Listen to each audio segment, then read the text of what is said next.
ধন্যবাদ।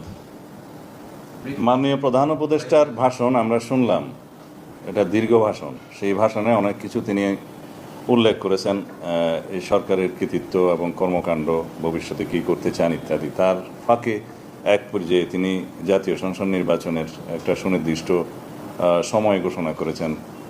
আগামী বছরের এপ্রিলের প্রথমার্ধে যে কোনো দিন জাতীয় সংসদ নির্বাচন অনুষ্ঠিত হতে পারে।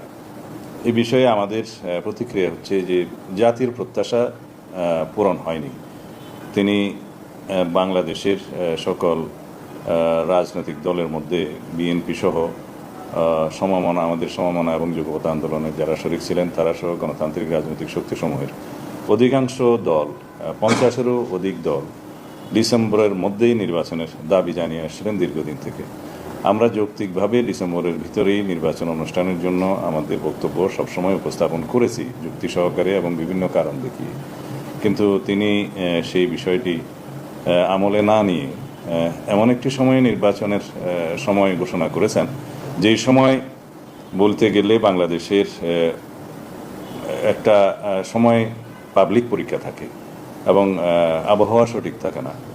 আর আমাদের জানা মতে ফেব্রুয়ারির 16, 17 অথবা 18 তারিখের দিকে পবিত্র রমজান মাস শুরু হবে। সেই সময় থেকে এক মাস রমজানের সময় এবং ঈদের পরে সেটা সমাপ্ত হবে মার্চের শেষ সপ্তাহে অথবা তার কয়দিন আগে। তাহলে এপ্রিলের প্রথমার্ধে যদি নির্বাচন অনুষ্ঠান করতে হয়, তাহলে 45 দিন যে সময়সীমা লাগে তফসিল ঘোষণার পর থেকে নির্বাচন অনুষ্ঠান পর্যন্ত, সেটা রমজানের মধ্যেই তাহলে ক্যাম্পেইন করতে হবে। এটা একটা অযৌক্তিক ধারণা।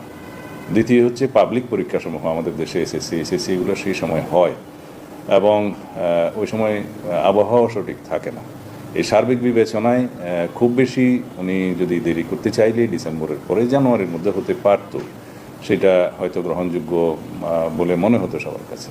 কিন্তু তিনি সেটা আমলে নেন নাই। উপরন্তু আরও একটি বিষয় আছে, এই আবহাওয়ার বিষয়, পাবলিক পরীক্ষার বিষয়, রমজানের বিষয়, এগুলো বাদ দিলেও একটা সরকার তার দায়িত্ব নেওয়ার পরে 1 মাসের ভিতরে তো জাতীয় বাজেট প্রণয়ন করতে পারে না। আর আমাদের অনেক বেশি প্রতিশ্রুতি আছে। অনেক বেশি বিষয় বিবেচনায় নিয়ে আমরা বলেছিলাম আমাদের দলের পক্ষ থেকে এবং আমাদের সাথে যারা যুগপৎ আন্দোলনে শরিক ছিলেন, ফ্যাসিবাদ বিরোধী গণতান্ত্রিক আন্দোলনের সমমনা দল, এর বাইরেও অনেক দলের পক্ষ থেকে তারা এই প্রস্তাব দিয়েছিলেন যে ডিসেম্বরের ভিতরেই নির্বাচন অনুষ্ঠান করা সম্ভব। এবং আমরা এই মুহূর্তে আমাদের দলের উচ্চ পর্যায়ে আমাদের স্ট্যান্ডিং কমিটিতে আলোচনা করে বাকি প্রতিক্রিয়া জানানো হবে আমাদের পক্ষ থেকে। এবং আমরা একই সাথে আমাদের সাথে যুগপৎ আন্দোলনে যারা শরিক ছিলেন তাদেরকে নিয়ে এবং সমমনা রাজনৈতিক দল এবং অন্যান্য গণতান্ত্রিক রাজনৈতিক শক্তিসমূহের সাথে আলোচনা করে আমরা তারপরে বিস্তারিত প্রতিক্রিয়া জানাবো। তবে মুদ্রা কথাই বলতে পারি, আমাদের এবং জাতির প্রত্যাশা পূর্ণ হয়নি এই ভাষণে। ধন্যবাদ।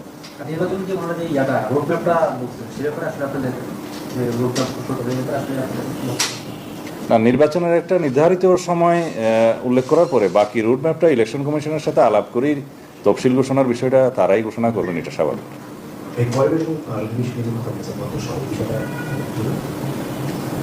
আমি এই বিষয়টা আসলে আজকে ভাষণে থাকবে সেটা আশা করি নাই আমরা, কারণ বন্দর নিয়ে তিনি যে বক্তব্য রেখেছেন, খুব দীর্ঘ বক্তব্য রেখেছেন, সেই বন্দরের বিষয়ে তিনি এখনও বিদেশিদের হাতে বন্দর ব্যবস্থাপনা ছেড়ে দেওয়ার বিষয়ে বিভিন্নভাবে তার বক্তব্য উপস্থাপন করেছেন, যুক্তি প্রদান করার চেষ্টা করেছেন এবং জনগণের কাছে অ্যাপিলও করেছেন।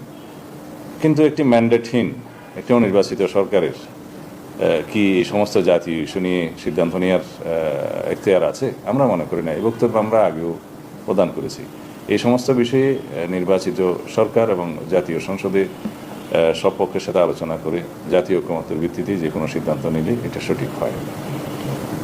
আর প্রায় সময় তিনি বলে থাকেন রোহিঙ্গা করিডোরের বিষয়টা নিয়ে, ওনার উপদেষ্টা একজন আছেন উনি এবং বিভিন্ন ব্যক্তি সরকারের সাথে সংশ্লিষ্ট তারা বক্তব্য দিয়েছেন। আজকে উনি পরিষ্কার করেছেন যে রোহিঙ্গা করিডোরের বিষয়ে সরকার কোনোভাবেই জড়িত নয় এবং কারোর সাথে আলাপ হয়নি। এই বিষয়টি তিনি অস্বীকার করেছেন এবং এক পর্যায়ে বলেছেন যে কানে চিলে কান নিয়ে যাওয়ার মতো এটা একটা ঘটনা।